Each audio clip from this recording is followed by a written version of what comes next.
My dear students, good morning.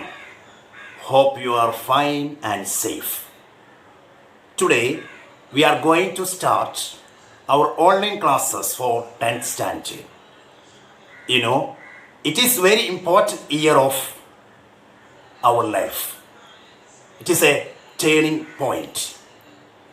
First of all, I request all my dear students, you have to take seriously all classes. Okay. As you know, we are facing a big challenge of a pandemic, COVID-19. We will overcome all these challenges. Let's pray. Let's fight together. Let's work together for a better future. Okay. Today, I would like to start our social science class. You know, you have studied social science in previous classes. It is a very important subject. Social science is the study of a society. It discusses all aspects of human life. There are many branches under social science. You know, you are 10th standard students. We have studied the branches of social science. History is economics, geography, politics, anthropology, and sociology. We have two textbooks as 9th standard. Social Science 1 and Social Science 2. We will discuss history, politics and sociology chapters in Sociology 1. We will discuss geography and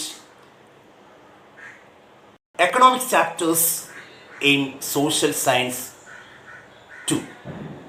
Okay. Today, I would like to introduce our history textbook.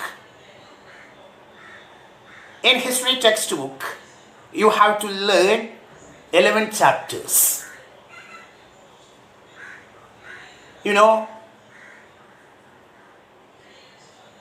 history is the study of past.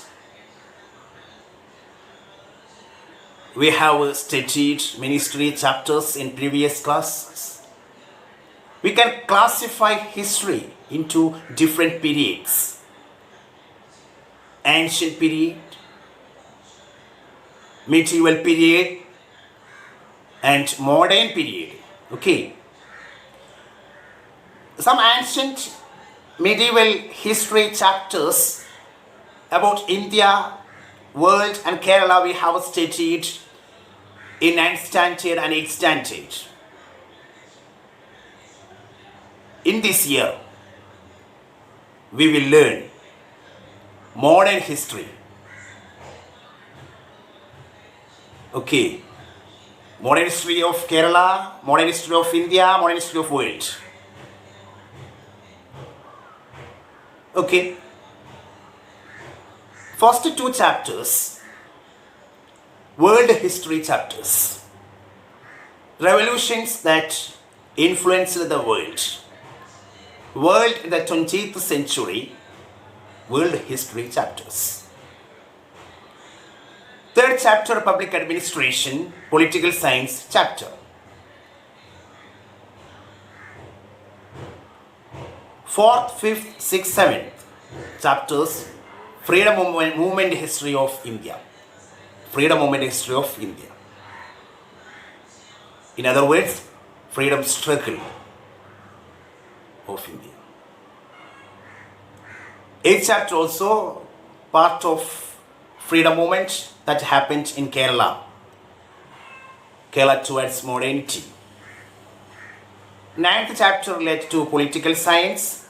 10th chapter also. 11th chapter related to sociology. all these chapters very interesting. We will discuss in detail all these chapters. Okay. Today, I would like to start first chapter of history, revolutions that influence the world. Dear students, welcome back Social Science online class. Today we are going to start our first chapter of history, revolutions that influenced the world. Revolutions that influenced the world. Look the textbook. Okay, are we ready? Yes. A few lines from the poem Udbodhanam by Kumaranashan can be seen on the plate in the picture. Let's read. Freedom alone is nectar divine. Freedom is life itself. To a self-respecting people, slavery is more terrible than death. ഇത് മലയാളത്തിൽ കുമാരനാശൻ എഴുതിയിട്ടുള്ള ഒരു കവിതയാണ്. നമുക്കെല്ലാവർക്കും പരിചിതമാണ്. നമ്മളെല്ലാവരും ഇത് ആലപിച്ചിട്ടുള്ളതാണ്. നമുക്കൊന്ന് പരിശോധിക്കാം. കുമാരനാശൻ ഒരു ഉദ്ബോധനം എന്ന കവിതയിൽ എഴുതിയിട്ടുള്ള ഈ വരികൾ നിങ്ങൾക്കറിയാം അല്ലേ? സ്വാതന്ത്ര്യം തന്നെ അമൃതം, സ്വാതന്ത്ര്യം തന്നെ ജീവിതം, പാരതന്ത്ര്യം മാനികൾക്ക് മൃതിയേക്കാൾ ഭയാനകം അല്ലേ? ഇത് വളരെ മനോഹരമായിട്ട് നിങ്ങൾക്കൊക്കെ ഈ വരികളിൽ കേട്ട് പരിചയമുള്ളതാണ്. നമുക്ക് അതിലെ പ്രധാനപ്പെട്ട എന്താണ് ഇതിൻ്റെ ഇമ്പോർട്ടൻസ് അതാണ് നമ്മൾ പരിശോധിക്കേണ്ടത്. കാരണം നമ്മൾ ഹിസ്റ്ററി ക്ലാസ് ആയതുകൊണ്ട് നോക്കൂ. These lines reminds us of the importance of freedom in human life. ഈ വരികൾ നമുക്ക് വീണ്ടും വായിച്ചു നോക്കിക്കഴിഞ്ഞാൽ നമുക്ക് സ്വാതന്ത്ര്യത്തിൻ്റെ ഇമ്പോർട്ടൻസ് ഓഫ് ഫ്രീഡമാണ് ഇതിൽ പ്രതിഫലിച്ചു കാണുന്നത് അല്ലേ? Think about the freedom that we enjoy in day-to-day life. Did the people everywhere enjoy freedom like this? നമുക്ക് ഒരുപാട് ഫ്രീഡം ആവശ്യമാണ്. എന്നാൽ നമ്മുടെ സൊസൈറ്റിയിലെ എല്ലാ വിഭാഗം ആളുകൾക്കും ഇതുപോലെയുള്ള ഫ്രീഡം ലഭിക്കുന്നുണ്ടോ എന്ന് നാം ചിന്തിക്കേണ്ടിയിരിക്കുന്നു അല്ലേ? In several places, the common people did not have as much freedom as we have today. അല്ലേ? ഇന്ന് നമ്മുടെ സൊസൈറ്റിയിൽ ഒരുപാട് ആളുകൾക്ക് ഇതുപോലെയുള്ള ഫ്രീഡം ഇല്ലാത്ത സാഹചര്യം ഉണ്ട്. The people who were deprived for freedom had to fight for it. ചില പ്രദേശങ്ങളിൽ ഫ്രീഡത്തിന് വേണ്ടിയിട്ട് ഫൈറ്റ് ചെയ്യേണ്ടതായിട്ട് വന്നിട്ടുണ്ട്. ഫൈറ്റ് ഇപ്പോൾ ചെയ്തുകൊണ്ടിരിക്കുന്ന പല ഭാഗങ്ങളുമുണ്ട്. Okay, some adopted peaceful means whereas others preferred armed rebellion. ചില ഭാഗങ്ങളിൽ അവിടെ ഫ്രീഡം നേടിയെടുക്കുന്നതിന് വേണ്ടി പീസ്ഫുൾ ആയിട്ടുള്ള മാർഗങ്ങൾ സ്വീകരിക്കുകയുണ്ടായി. എന്നാൽ ചില ഭാഗങ്ങളിൽ ആർമഡ് റെബലിയൻസ് ഉപയോഗിക്കേണ്ടതായിട്ട് വന്നിട്ടുണ്ട്. All these struggles try to change. എന്തിനായിരുന്നു ഇതൊക്കെ? ഈ പീസ്ഫുൾ മെത്തേഡായാലും ആർമഡ് റെബലിയൻ ആയാലും നമ്മൾ നേരത്തെ സൂചിപ്പിച്ചു ഫ്രീഡത്തിന് വേണ്ടിയിട്ടാണ് ഇതൊക്കെ ചെയ്യുന്നത് അല്ലേ? അപ്പോൾ ശ്രദ്ധിക്കേണ്ട ഒരു കാര്യം നമ്മുടെ ടോപ്പിക് റെവല്യൂഷൻ എന്നുള്ളതാണ്. All these struggles tried to change the system that denied freedom and rights to establish a new one. Therefore, they are known as revolutions. ഇവരൊക്കെ പ്രവർത്തിച്ചു കൊണ്ടിരിക്കുന്നത് എന്തിനു വേണ്ടിയിട്ടാണ്? സൊസൈറ്റിയിൽ നിലവിൽ നിൽക്കുന്ന എക്സിസ്റ്റിംഗ് സിസ്റ്റത്തിനെ മാറ്റിയെടുക്കുവാനും അതുപോലെ തന്നെ സ്വാതന്ത്ര്യം നിഷേധിക്കപ്പെടുന്ന പ്രശ്നങ്ങളെ ഇല്ലാതാക്കുവാനും അവകാശങ്ങൾ നേടിയെടുക്കാൻ വേണ്ടിയുമാണ്. All these struggles tried to change the system. എല്ലാ ഈ സമരങ്ങളും നിലവിലുള്ള സിസ്റ്റം മാറ്റാൻ വേണ്ടി ശ്രമിക്കുന്നു. എങ്ങനെയുള്ള സിസ്റ്റമാണ് മാറ്റാൻ ശ്രമിക്കുന്നത്? ഡിനൈഡ് ഫ്രീഡം, സ്വാതന്ത്ര്യം നിഷേധിക്കപ്പെട്ടു. റൈറ്റ്സ്, അവകാശങ്ങളും. And to establish new one. ഇങ്ങനെ അവകാശങ്ങൾ നിഷേധിക്കപ്പെട്ട, സ്വാതന്ത്ര്യം നിഷേധിക്കപ്പെട്ട സൊസൈറ്റിയിൽ ഒരു പുതിയ ചേഞ്ച് ആവശ്യമാണ്. ഒരു പുതിയ സിസ്റ്റം കൊണ്ടുവരുന്നു. ഈ പ്രവർത്തനത്തെയാണ് നമ്മൾ റെവല്യൂഷൻസ് എന്ന് വിളിക്കുന്നത്. Revolutions. Okay, dear students, listen. The major factor stimulated earlier revolutions was the Renaissance. World had faced many revolutions. There are many factors led to these revolutions. the major factor was Renaissance. Renaissance made significant changes in human thought, views and life. മനുഷ്യൻ്റെ ജീവിതത്തിലും അവൻ്റെ കാഴ്ചപ്പാടുകളിലും ഒക്കെ വലിയ changes ആണ് renaissance കൊണ്ടുവന്നിട്ടുള്ളത്. Modern period was entirely different from medieval period. In medieval period, people were not highly educated. They were religious oriented only. Let's examine the features of Renaissance. Number one, humanism. Second one, scientific temper, growth of literature, spirit of criticism, spirit of inquiry. Okay, you have to write all these points in your textbook. Okay, humanism. Second one, scientific temper. Third one, growth of literature, rational thinking, spirit of criticism, spirit of inquiry. ഇത്തരത്തിലുള്ള സവിശേഷതകൾ ഈ റിനൈസൻസിൻ്റെ ഫലമായി നമ്മുടെ സമൂഹത്തിലുണ്ടായി. ആദ്യകാലങ്ങളിൽ human society religious ഓറിയൻറ്റഡായ life മാത്രമായിരുന്നു നയിച്ചിരുന്നത്. വലിയ education കരസ്ഥമാക്കുവാനോ ശാസ്ത്രീയമായി കാര്യങ്ങളെ ചിന്തിക്കുവാനോ പഠനം നടത്തുവാനോ കൂടുതൽ വായിച്ച് കാര്യങ്ങൾ മനസ്സിലാക്കി പഠിക്കുവാനോ ഒന്നും ശ്രമിച്ചിട്ടുണ്ടായിരുന്നില്ല. പക്ഷേ റിനൈസൻസിൻ്റെ എമർജൻസിയോടുകൂടി ജനങ്ങൾ ചിന്തിക്കാൻ തുടങ്ങി. മനുഷ്യൻ്റെ പ്രശ്നങ്ങളാണ് ഏറ്റവും കൂടുതൽ ആദ്യം പരിഹരിക്കേണ്ട വിഷയമെന്ന് ചർച്ച ചെയ്യപ്പെടുകയുണ്ടായി. മാത്രമല്ല ആ കാലഘട്ടത്തിൽ വ്യത്യസ്തമായ ഭാഷകൾ വളർന്നു വന്നു, ലാംഗ്വേജസ്. ശാസ്ത്രീയമായ രീതിയിൽ മനുഷ്യന്മാർ പഠനം നടത്താൻ തുടങ്ങി. ഓരോ കാര്യത്തെക്കുറിച്ച് വ്യക്തമായി പഠിച്ചുകൊണ്ട് അതിനെക്കുറിച്ച് ചിന്തിക്കുവാനും ചിന്തയിലൂടെ പുതിയ കണ്ടുപിടുത്തങ്ങൾ നടത്തുവാനും അവൻ ശ്രമിച്ചു. Spirit of enquiry. ഓക്കെ, നോക്കൂ next point. The novel idea people to question irrational beliefs and traditions. ആദ്യകാലങ്ങളിൽ എസ്പെഷ്യലി medieval പീരിയഡിൽ അന്ധവിശ്വാസങ്ങളും അനാചാരങ്ങളും നമ്മുടെ സൊസൈറ്റിയിൽ ഉണ്ടായിരുന്നു. അപ്പോൾ ഈ കാലഘട്ടത്തിൻ്റെ ഏറ്റവും വലിയ പ്രത്യേകത റിനൈസൻസിൻ്റെ എമർജൻസിയോട് കൂടി പീപ്പിൾ ഹൈലി എഡ്യൂക്കേറ്റഡായി അവർ അതിനൊക്കെ ക്വസ്റ്റ്യൻ ചെയ്യാൻ തുടങ്ങി.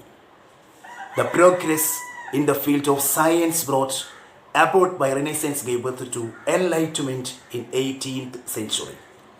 സയൻസിലുണ്ടായിട്ടുള്ള പ്രോഗ്രസ്, റിനൈസൻസിൻ്റെ ഫലമായി സയൻസിലുണ്ടായിട്ടുള്ള പ്രോഗ്രസ് എൻലൈറ്റ്മെൻറ്റ് 18th സെഞ്ച്വറി എൻലൈറ്റ്മെൻറ്റിലേക്ക് നയിച്ചു. എന്നാൽ എൻലൈറ്റ്മെൻറ്റ് എന്നതുകൊണ്ട് അർത്ഥമാക്കുന്നത് it was the scientific invention in Europe that molded enlightenment and intellectual and cultural movement. അതൊരു ഇൻ്റലക്ച്വൽ ആയിട്ടുള്ള ഒരു കൾച്ചറായിട്ടുള്ള ഒരു മൂവ്മെൻറ്റാണ്. Thinkers of this movement gave importance to, അതിലെ തിങ്കേഴ്സ് പ്രാധാന്യം നൽകാൻ തുടങ്ങി. ഗീവ് ഇമ്പോർട്ടൻസ് ടു റീസണിങ്, യുക്തിപരമായി ചിന്തിക്കാൻ. And opine that society is always progressing.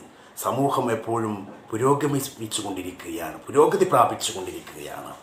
അപ്പോൾ വരുന്ന മാറ്റങ്ങൾക്കനുസരിച്ചുകൊണ്ട് നമ്മുടെ ചിന്തയിലും നമ്മുടെ തോട്ട്സിലും വ്യൂസിലും ഒക്കെ മാറ്റം വരേണ്ടതുണ്ട്.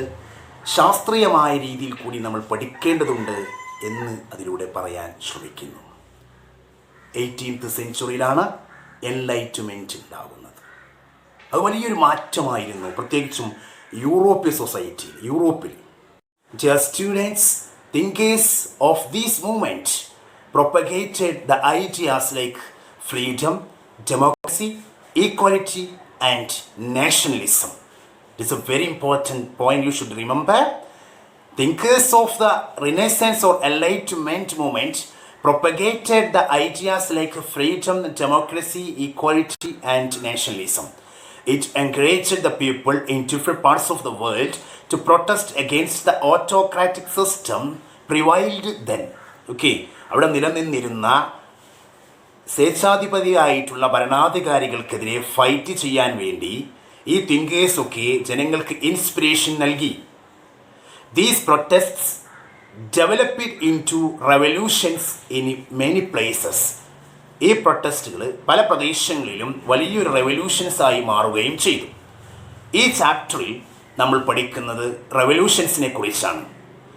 ചാപ്റ്റർ പേര് നിങ്ങൾക്കറിയാമല്ലോ, revolutions that influence the world. 5 revolutions that influenced the world: the American War of Independence, the French Revolution, the Latin American Revolution, the Russian Revolution, and the Chinese Revolution. Today we are going to start. We have to check the features of the American War of Independence. Students, let's learn the features of the American War of Independence. Very important revolution that influenced the world. That was American War of Independence. Look the textbook. You can find very important slogan: no taxation without a representation. This was a slogan that thundered along different parts of North America in the 18th century. 18th century North അമേരിക്കയുടെ വ്യത്യസ്തമായ ഭാഗങ്ങളിൽ ഉയർന്നു കേട്ടിട്ടുള്ള വളരെ important ആയിട്ടുള്ള ഒരു മുദ്രാവാക്യമായിരുന്നു no taxation without representation. Question ഇതാണ്: what did people demand through this slogan framed by James Otis? Okay, representation in government. No taxation without a representation.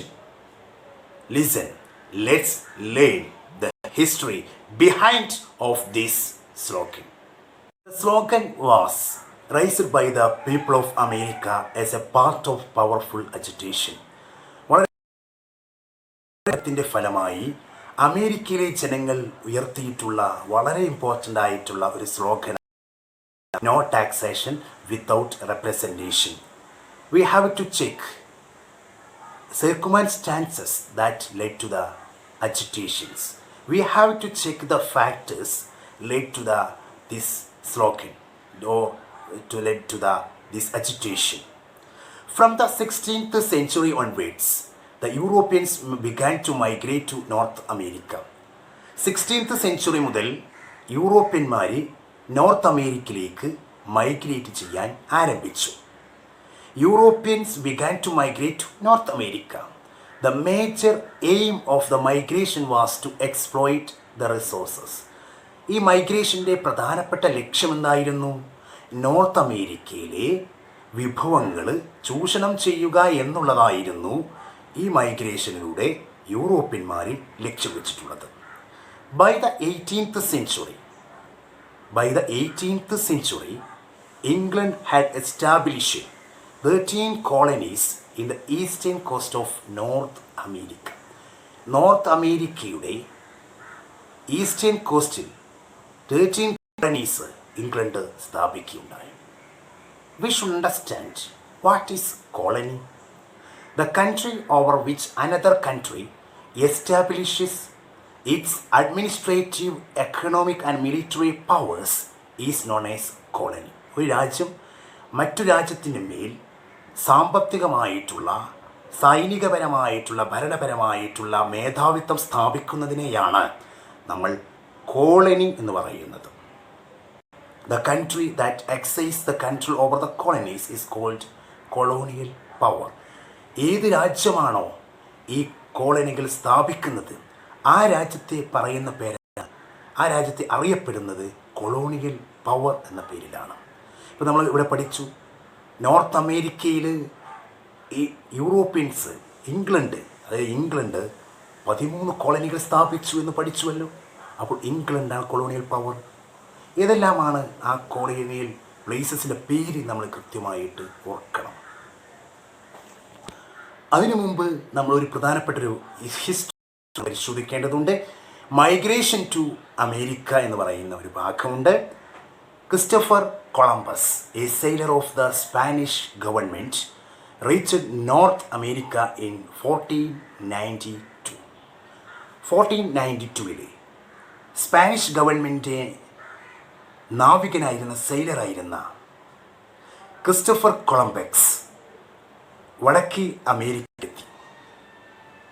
He called the indigenous people, വടക്കേ അമേരിക്കയിലെ അതായത് north അമേരിക്കയിലെ ജനങ്ങളെ അദ്ദേഹം വിളിച്ചത് Indians എന്ന പേരിലാണ്. He thought that the place he reached was India. Christopher Columbus വിചാരിച്ചത് എന്താണ്? നോർത്ത് അമേരിക്കയിലാണ് അദ്ദേഹം എത്തിച്ചേർന്നത്, പക്ഷേ അത് ഇന്ത്യയാണെന്ന് കരുതി, ഇന്ത്യയിലെ ജനങ്ങൾ എന്ന് കരുതി അവരെ ഇന്ത്യൻസ് എന്ന് വിളിച്ചു. Okay, later they were known as the red Indians. പിന്നീട് ഇവർ red Indians എന്നറിയപ്പെട്ടു.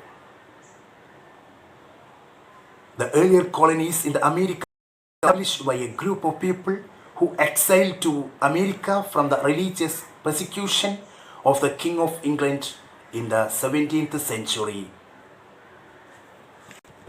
on a ship called Mayflower. ഇംഗ്ലണ്ടിലെ കിങ്, അതായത് ഇംഗ്ലണ്ടിലെ രാജാവിൻ്റെ റിലീജിയസ് പെർസിക്യൂഷൻ, മതപീഡനത്തെ തുടർന്ന് 17th സെഞ്ച്വറിയിലെ മേഫ്ലവർ എന്ന ഷിപ്പിൽ അമേരിക്കയിലെത്തിയ ഒരു വിഭാഗം ഇംഗ്ലീഷുകാരാണ് അവിടെ ആദ്യമായിട്ട് കോളനികൾ സ്ഥാപിക്കുന്നത്. ഇവർ പിൽഗ്രിം ഫാദേഴ്സ് എന്നറിയപ്പെട്ടു. With the increase in the European migration, the red Indians were displaced to the interiors. European migration വ്യാപകമായതോടുകൂടിയേ റെഡ് ഇന്ത്യക്കാർ ഉൾപ്രദേശങ്ങളിലേക്ക് ആട്ടിയോടിക്കപ്പെട്ടു. The Europeans seize their land and flock of sheep. അവരുടെ ഭൂമിയും ആട്ടിൻപറ്റവുമൊക്കെ യൂറോപ്യന്മാർ കവർന്നെടുത്തു. Let's check 13 colonies established by England in North America. Hampshire, Massachusetts, Rhode Island, Connecticut, New Jersey, Delaware, Virginia, Maryland, North Carolina, South Carolina, Pennsylvania, New York, New Hampshire, Massachusetts, Rhode Island, Connecticut, New Jersey, Delaware, Maryland, North Carolina, South Carolina, Georgia, Virginia, Pennsylvania, New York. Dear students, the British treated American colonies as centers for collecting raw materials for their industry and as a market for selling their products. അമേരിക്കയിലെ കോളനികൾ ബ്രിട്ടീഷുകാർ എന്തിനു വേണ്ടിയിട്ടാണ് ഉപയോഗപ്പെടുത്തിയത് എന്നുള്ളത് വളരെ important ആയ ഒരു ക്വസ്റ്റ്യനാണ്, അല്ലേ? എന്തിനു വേണ്ടിയിട്ടാണ് ഉപയോഗപ്പെടുത്തിയത്? അവരുടെ ഇൻഡസ്ട്രിക്ക് വേണ്ടിയുള്ള റോ മെറ്റീരിയൽസ് കളക്ട് ചെയ്യുന്നതിന് വേണ്ടിയിട്ടും അവരുടെ പ്രൊഡക്റ്റുകൾ വിൽക്കുന്നതിനുള്ള ഒരു മാർക്കറ്റുമായിട്ടായിരുന്നു അമേരിക്കൻ കോളനീസിനെ ബ്രിട്ടീഷുകാർ പരിഗണിച്ചിരുന്നത്. This policy implemented by British merchants with the help of their motherland in the American colonies. American കോളനികളിൽ അവരുടെ മാതൃരാജ്യമായിട്ടുള്ള ബ്രിട്ടൻ്റെ സഹായത്തോടു കൂടി ബ്രിട്ടീഷ് മർച്ചൻ്റ് ഒരു പോളിസി നടപ്പിലാക്കുകയുണ്ടായി. ഈ പോളിസി അറിയപ്പെടുന്നത് മെർക്കന്റിലിസം എന്ന പേരിലാണ്. വളരെ ഇമ്പോർട്ടൻ്റ് ആണ്. This policy implemented by the British merchants with the help of their motherland in the American colonies is known as mercantilism. As part of mercantilism, several laws were implemented in the British colonies. ഈ British കോളനികളിൽ വ്യത്യസ്തമായിട്ടുള്ള ഈ മെർക്കന്റിലിസം എന്ന് പറയുന്ന പോളിസിയുടെ ഭാഗമായി ധാരാളം loss പാസ്സാക്കുകയുണ്ടായി. Several loss, ധാരാളം നിയമങ്ങൾ ഇംപ്ലിമെൻ്റ് ചെയ്തു. എന്തെല്ലാമാണ് മെർക്കന്റിലിസ്റ്റ് ലോസിൻ്റെ ഫീച്ചേഴ്സ് എന്നുള്ളത് നാം പരിശോധിക്കേണ്ടതുണ്ട്. The goods to and from the colonies must be carried only in the British ships or ships built in the British colonies. അതായത് കോളനിയിലേക്ക് കൊണ്ടുവരുന്ന ഗുഡ്സും അതുപോലെ തന്നെ കോളനിയിൽ നിന്ന് കൊണ്ടുപോകുന്ന ഗുഡ്സും ബ്രിട്ടീഷ് ഷിപ്സിൽ മാത്രമായിരിക്കണം ചെയ്യേണ്ടത്. അല്ലെങ്കിൽ ബ്രിട്ടീഷ് കോളനികളിൽ നിർമ്മിച്ച ഷിപ്പിൽ മാത്രമാണ് സാധനങ്ങൾ കൊണ്ടുവരാനും കൊണ്ടുപോകാനും പറ്റുകയുള്ളൂ. മറ്റൊന്ന്, British stamp must be affixed all the legal documents, newspapers, pamphlets, license, etc. British stamps എല്ലാ പ്രധാനപ്പെട്ട ലീഗൽ ഡോക്യുമെൻസിലും ന്യൂസ് പേപ്പേഴ്സിലും പാംപ്ലേറ്റിലും ലൈസൻസിലും ഒക്കെ പതിപ്പിച്ചിരിക്കണം. മറ്റൊരു പ്രധാനപ്പെട്ട feature, products of the colonies like sugar, wool, cotton, tobacco, etc. could only be exported to England. തുടങ്ങിയ products, വളരെ important ആയിട്ടുള്ള products, sugar, wool, cotton, tobacco പോലെയുള്ള പ്രൊഡക്ട്സ് ഇംഗ്ലണ്ടിലേക്ക് മാത്രമേ എക്സ്പോർട്ട് ചെയ്യാൻ പാടുള്ളൂ. മറ്റൊരു പ്രധാനപ്പെട്ട feature, colonies must provide food and quarters for the British troops which were maintain in the colonies. കോളനികളിൽ നിലനിർത്തിയിട്ടുള്ള ബ്രിട്ടീഷ് സൈന്യത്തിനാവശ്യമായിട്ടുള്ള ഭക്ഷണവും അതുപോലെ തന്നെ അവർക്ക് താമസ സൗകര്യങ്ങളും കോളനി നൽകിയിരിക്കണം. മറ്റൊന്ന്, import tax must be paid for the import of tea, glass, paper, etcetera. Tea, glass, പേപ്പറിലെ ഇമ്പോർട്ടിന് വേണ്ടി ധാരാളം സാധനങ്ങൾ ഇങ്ങോട്ട് ഇറക്കുമതി ചെയ്യുന്നുണ്ട്. അവയ്ക്കൊക്കെ ഇമ്പോർട്ട് ടാക്സ് അടച്ചിരിക്കണം, ഇറക്കുമതി ചുങ്കം അടച്ചിരിക്കണം എന്നാണ് പറയുന്നത്. Import tax must be paid for the import of tea, glass, paper, etcetera. So my dear students, we should understand the important features of mercantilist laws. The goods to and from the colonies must be carried only in British ships or ships built in the British colonies. Second one, British stamp must be affixed on all the legal documents, newspapers, pamphlets, license, etc. Products of the colonies like sugar, wool, cotton, tobacco, etc. could only be exported to England. Colonies must provide food and quarters for the British troops which were maintained in the colonies. Import tax must be paid for the import of tea, glass, paper, etc. Dear students, we have understood about mercantilist laws. Let's discuss other important ideas related to American War of Independence in next class. Okay, we have to understand many facts that we will study in next class. Okay, thank you. Dear students, welcome back to history class. We are discussing revolutions that influenced the world. We have started our topic, the American War of Independence.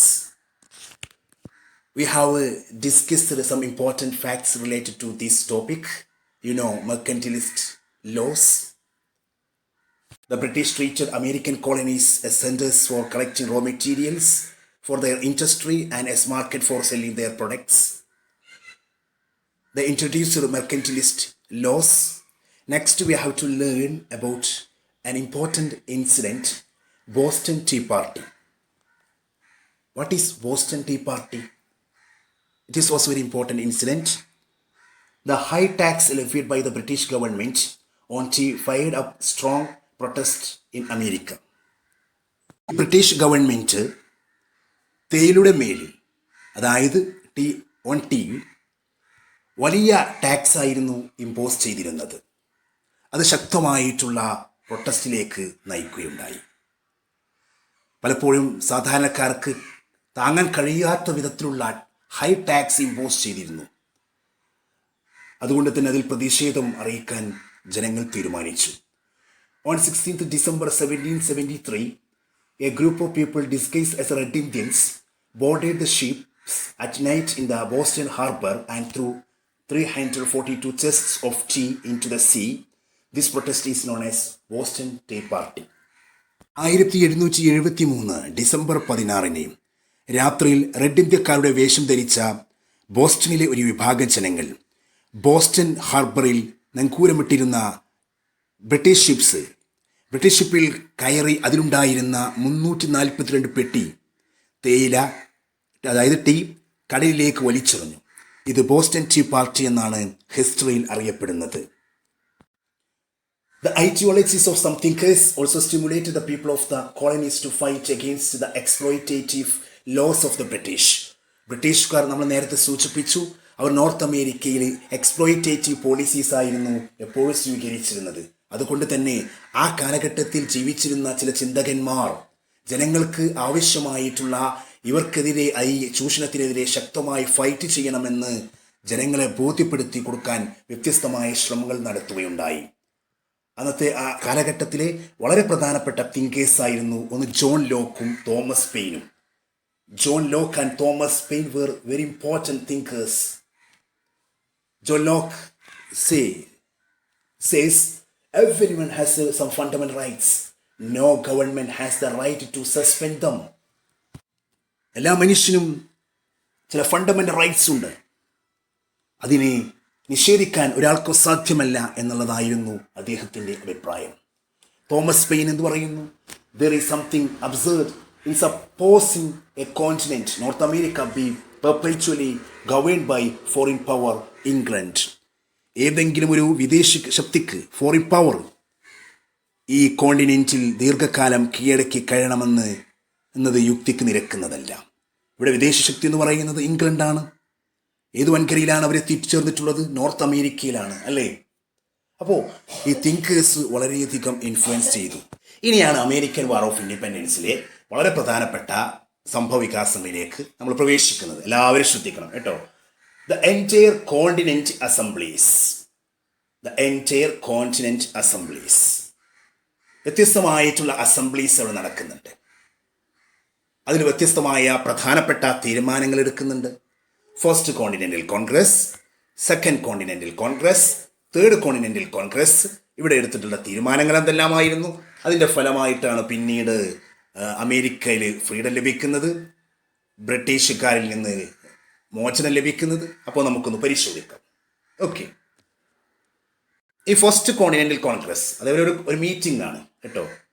The delegates of all the colonies except Georgia met at Philadelphia in 1774 to protest against the policies and rules imposed by England. അമേരിക്കയിലെ ജനങ്ങൾ ഇംഗ്ലണ്ടുകാരെ അവിടെ നിന്ന് പുറത്താക്കാൻ നടപടി സ്വീകരിക്കാൻ തുടങ്ങി. കാരണം അവരുടെ സ്വീകരിച്ച സമീപനങ്ങൾ, ബ്രിട്ടീഷുകാർ നോർത്ത് അമേരിക്കയിൽ സ്വീകരിച്ച സമീപനം വളരെ ചൂഷണാത്മകമായിരുന്നു. അതുകൊണ്ട് ഇംഗ്ലണ്ട് നോർത്ത് അമേരിക്കയിൽ സ്ഥാപിച്ചിട്ടുള്ള എല്ലാ കോളനിയിലെയും പ്രധാനപ്പെട്ട ആളുകൾ, ജോർജിയ ഒഴികെയുള്ള എല്ലാ കോളനീസിലെയും ആളുകൾ, പ്രതിനിധികൾ, അവരുടെ നേതാക്കന്മാർ 1774 ഫിലാഡൽഫിയ എന്ന സ്ഥലത്ത് ഒരുമിച്ച് കൂടി. അതാണ് ഫസ്റ്റ് കോണ്ടിനെന്റൽ കോൺഗ്രസ് എന്നറിയപ്പെടുന്നത്. എന്തിനാണ് ഒരുമിച്ച് കൂടിയത്? To protest against the policies and rules imposed by England. ഇംഗ്ലണ്ടുകാർ ചുമത്തിയിട്ടുള്ള നിയമങ്ങളെയും നയങ്ങളെയും ശക്തമായിട്ട് പ്രതിഷേധമറിയിക്കാൻ. വർഷം ഏതാണ്? 1774.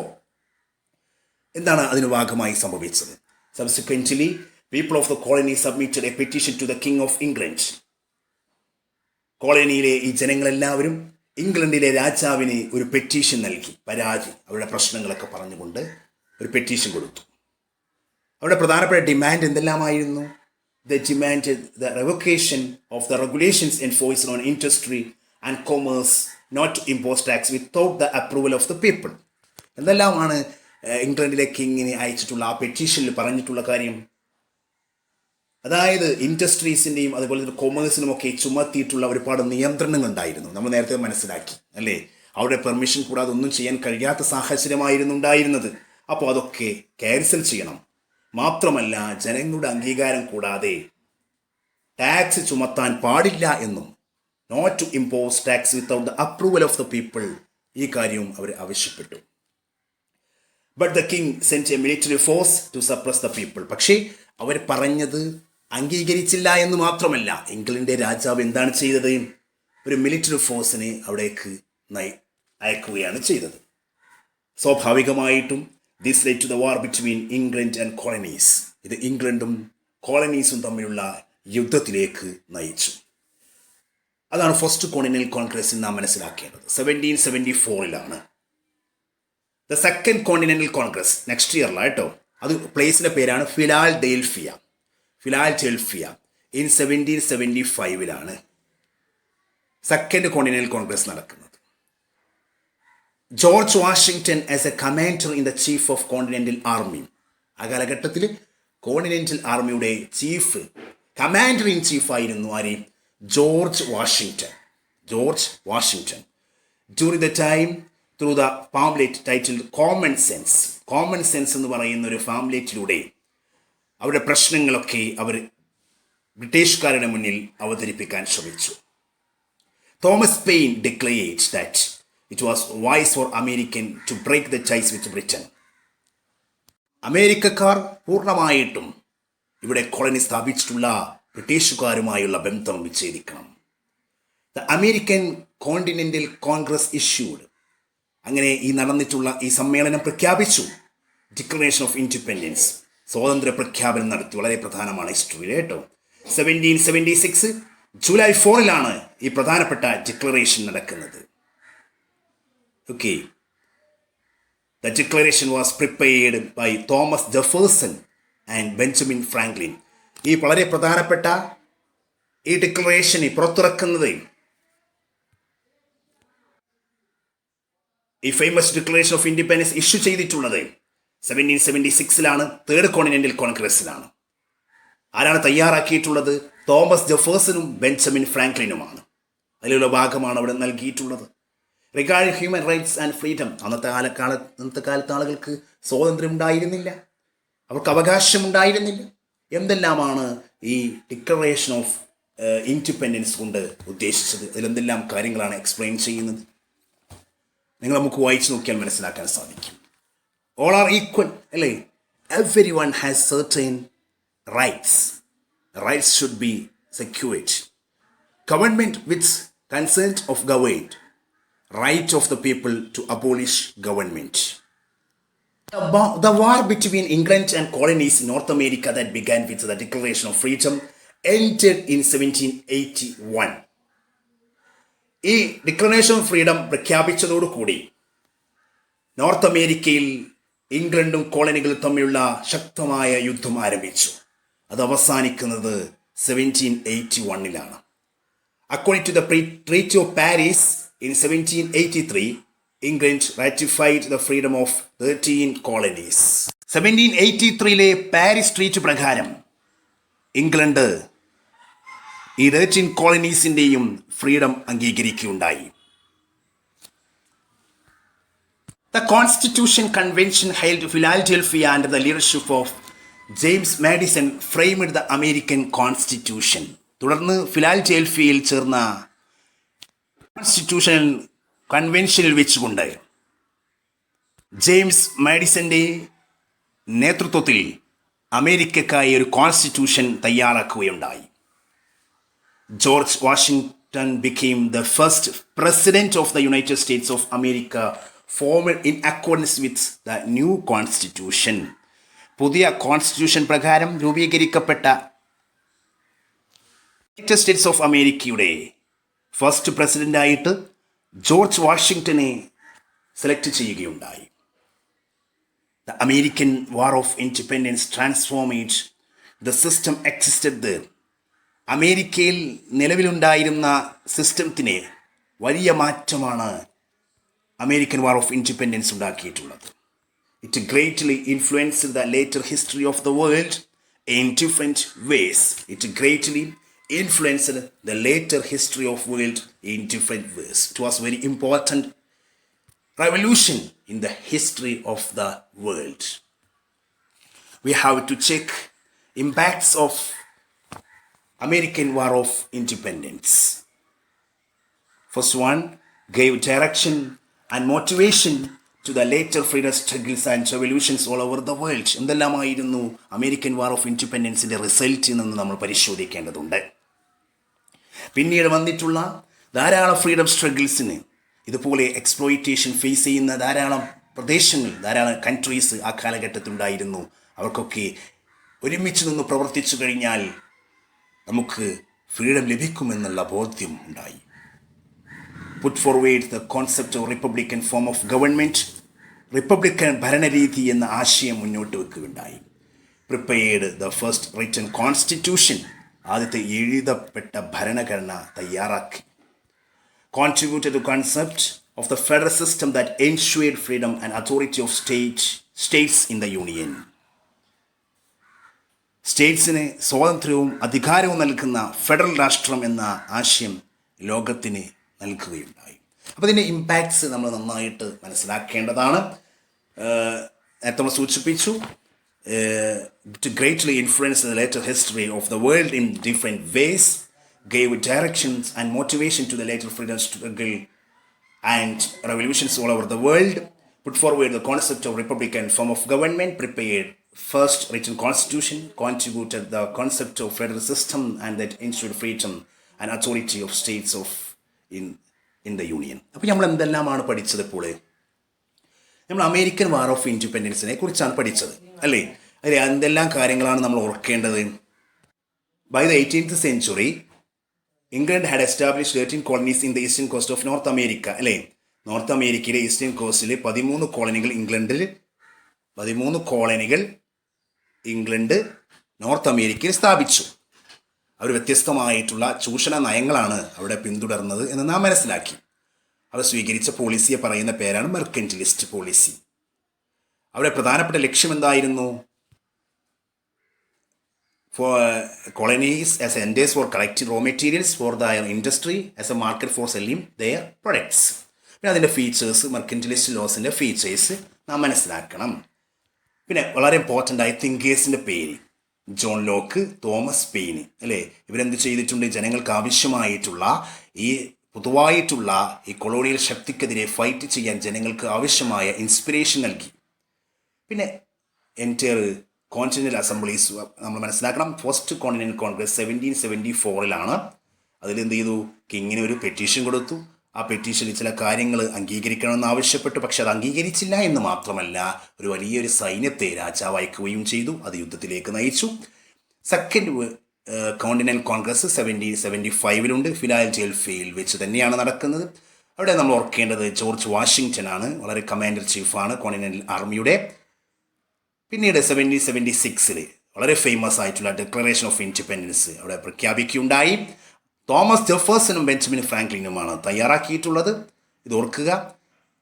യുദ്ധം അവസാനിക്കുന്നത് 1781. അതുപോലെ തന്നെ വളരെ ഇമ്പോർട്ടൻ്റ് ആയ ഒരു പാരീസ് ട്രീറ്റി ഉണ്ട്, അല്ലേ? 1783. അതിലൂടെയാണ് ഇംഗ്ലണ്ട് 13 കോളനിക്ക് ഫ്രീഡം നൽകുന്നത്. England ratified the freedom of 13 colonies.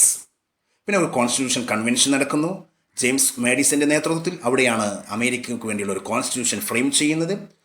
George വാഷിങ്ടന് വളരെ പ്രധാനപ്പെട്ട പേഴ്സണാലിറ്റിയാണ് നമ്മളിതിൽ പഠിക്കേണ്ടത്. അദ്ദേഹത്തെ ഫസ്റ്റ് പ്രസിഡൻ്റായിട്ട് സെലക്ട് ചെയ്യപ്പെട്ടു. ഈ പോയിന്റ്സ് ഒക്കെ ഓർക്കുക. പിന്നെ അതിൻ്റെ റിസൾട്ട്സുകളും നമ്മൾ പരിശോധിക്കുക. Okay, next we have to discuss other important revolution, the French Revolution. Okay, thank you.